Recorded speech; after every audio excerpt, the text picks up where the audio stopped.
Welcome.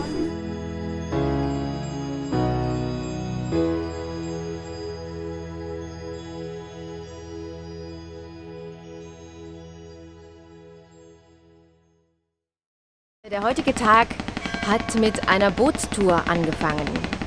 Wir sind von Mayapur, vom Dharampur Ghat, mit 4 Booten hierher zu unserer ersten Station gekommen, zu Surabhi-Kunj. Und hier werden wir jetzt die wunderbare Geschichte hören, wie Surabhi, die Wunschkuh, hier diesen Platz besucht hat.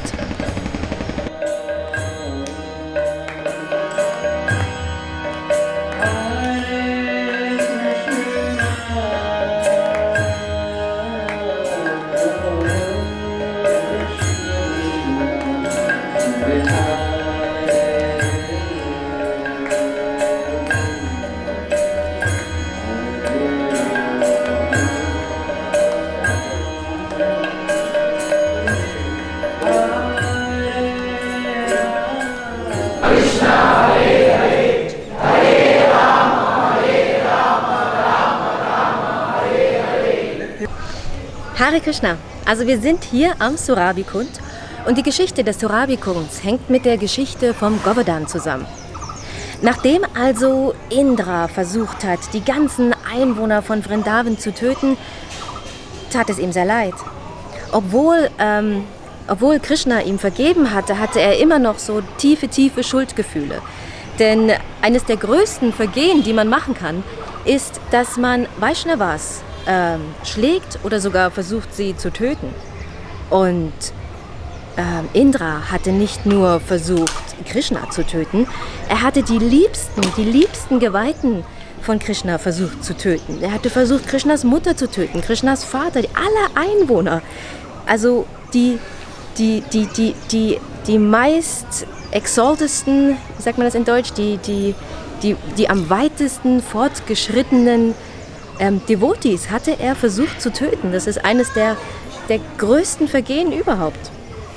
Also obwohl Krishna ihm danach vergeben hatte, spürte er keine Erleichterungen. Er hatte tiefe Schuldgefühle. Und dann hat Indra Zuflucht gesucht bei Surabhi. Surabhi ist eine Wunschkuh. Und Surabhi hat gesagt, ich weiß, was wir machen, Indra. Wir gehen nach Nadia.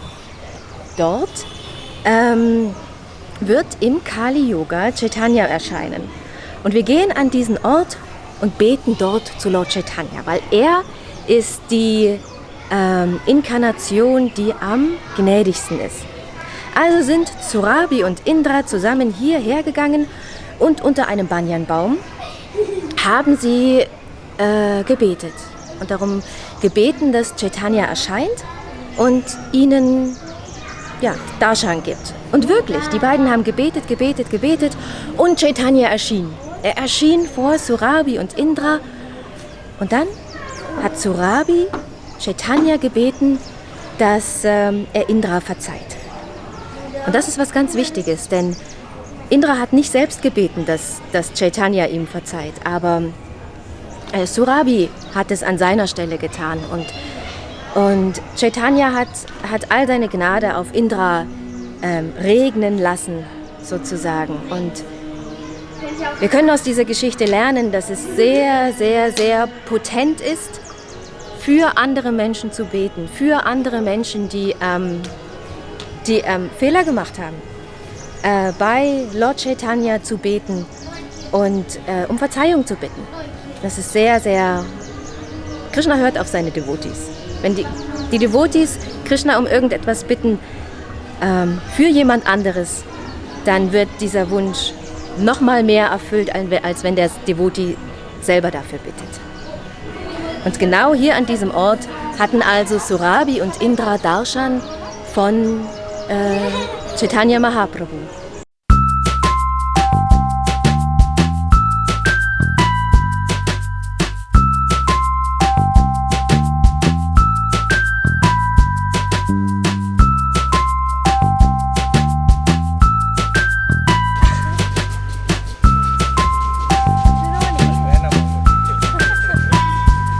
Hier befinden wir uns auf Godrum Dweep.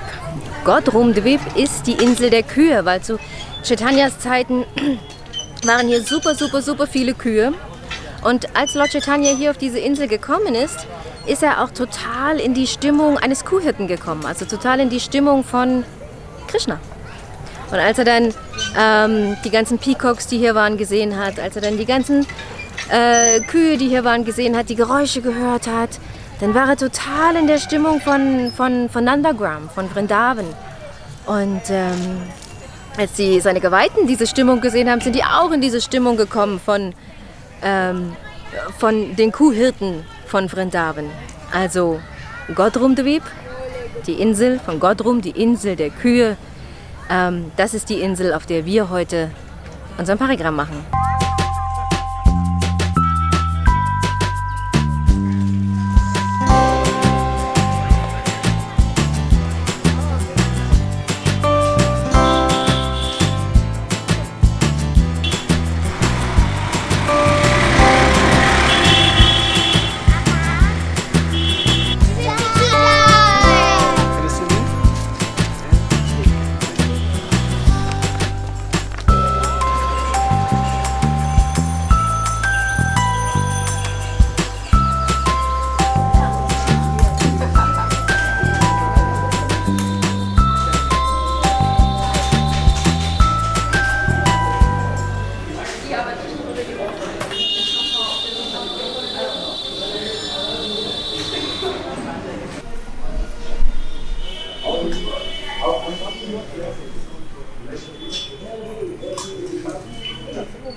Wen hast du gerade verehrt, Vipati?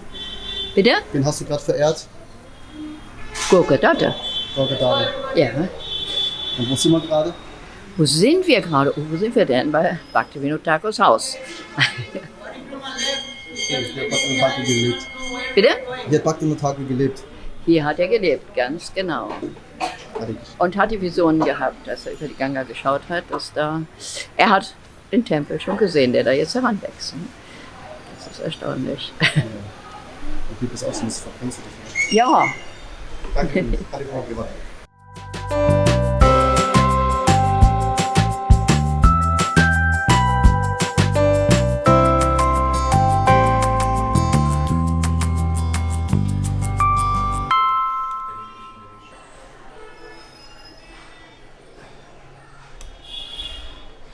Also wir sind jetzt hier in den Gemächern von Bhaktivinoda Thakur. Ich bin der Einzige, der jetzt hier hoch durfte. Also hier hat Bhaktivinoda Thakur gelebt, das ist sein Haus.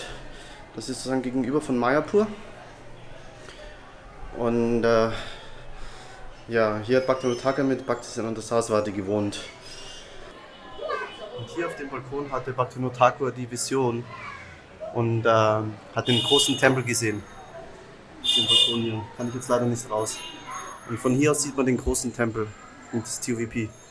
Und von hier aus hat er diese Vision gehabt. Und das hier ist der Bhajan Kutir von Bhaktivinoda Thakur. Da hat er drin gechantet, ganz dunkle Ecke.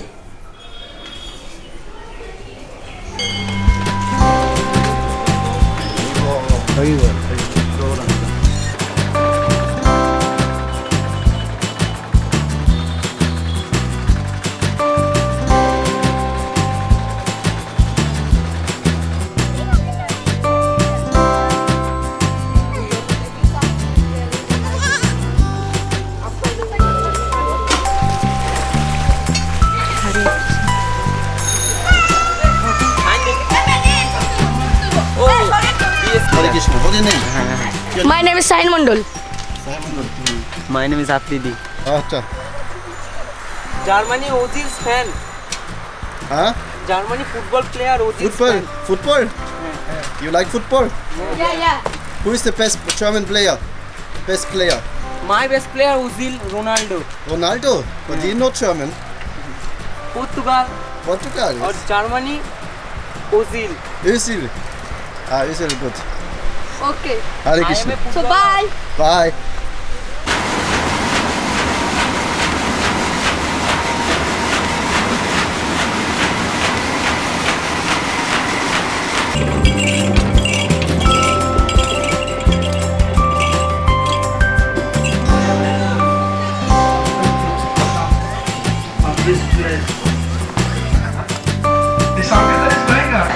the island of chanting.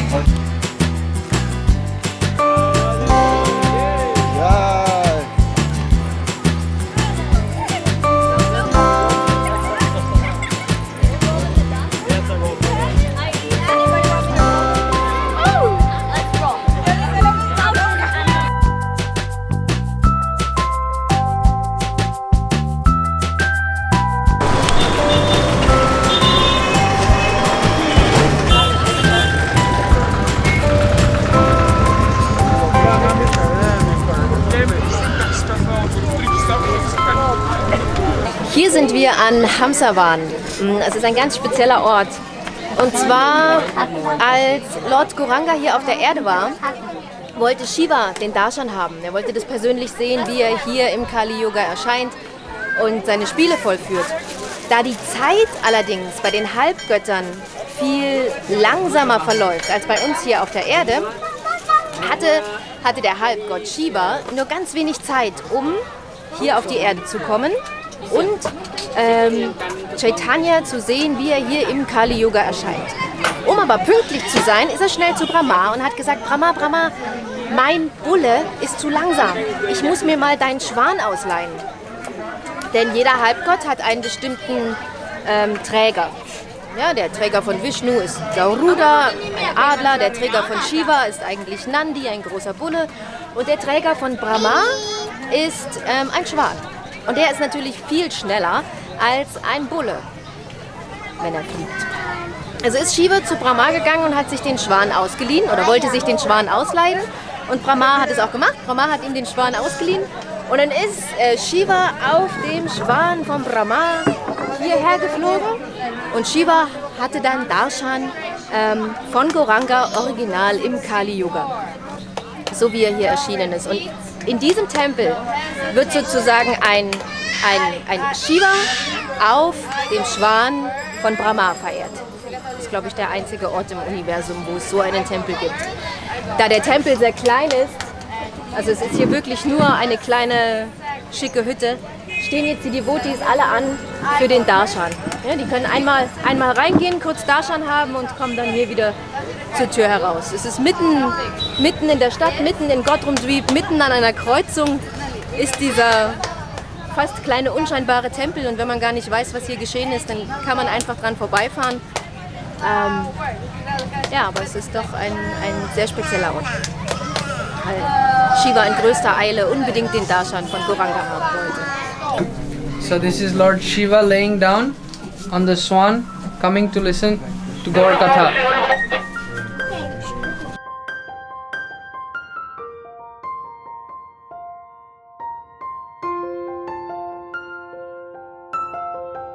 Jetzt in Naimisharanya, der berühmte Naimisharanya-Ort, an dem sich die Heiligen und Weisen getroffen haben, um am Anfang des Kali-Yuga ein Yajna auszuführen. Eigentlich wollten sie ein großes Feuer-Yajna ausführen. Doch dann kam Shukadev Goswami und hat gesagt, Feuer-Yajna ist okay, aber viel besser und viel effektiver, um den Effekt des Kali-Yuga zu mildern, ist Krishna Katha. Und dann haben sie hier ein 1000-jähriges Sacrifice wir sind gerade umringt von vielen kleinen Inder-Jungs, die uns gerade sehr interessant finden. Also jedenfalls gab es dann hier für Tausende von Jahren Krishna Katha. Hey! Haribo! Zeit! Krishna Katha gab es dann hier für Tausende von Jahren, um den Effekt des Kali-Yuga zu verringern. Und an diesem heiligen Ort im Wald von Naimisharanya befinden wir uns jetzt.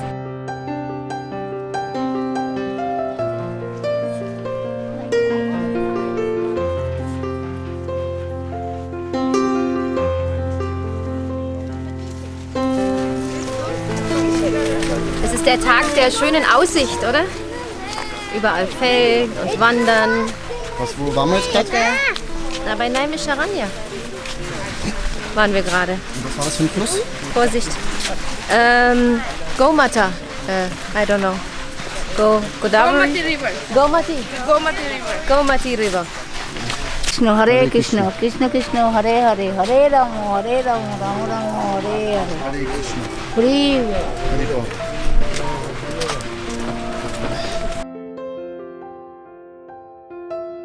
just take a dip and see what happens. This Brahmin went on the pond and took a dip. The moment he took a dip, he was able to see. He is that foolish person who wants to leave this place, Navadvip Dham, and go somewhere else to take a dip.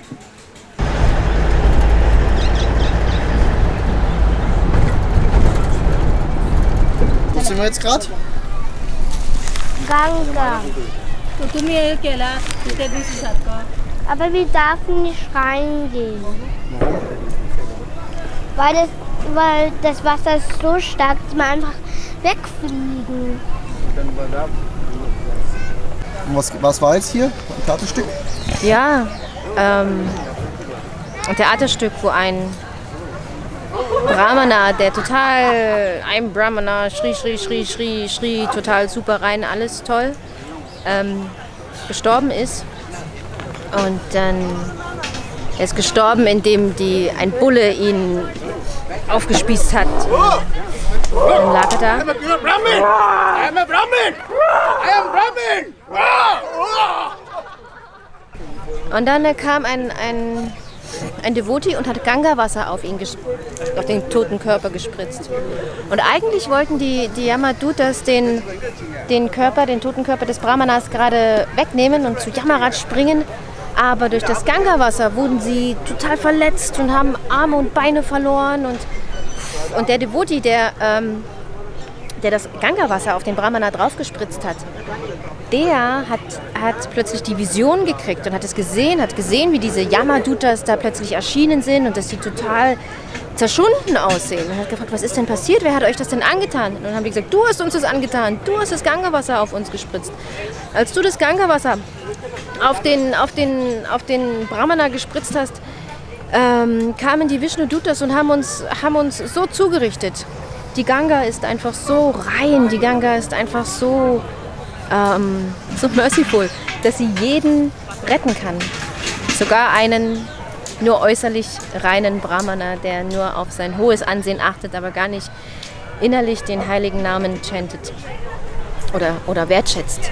Wir können von diesen kleinen Pastimes so einen kleinen Einblick darin kriegen, wie potent, wie kraftvoll, wie reinigend die Ganga ist.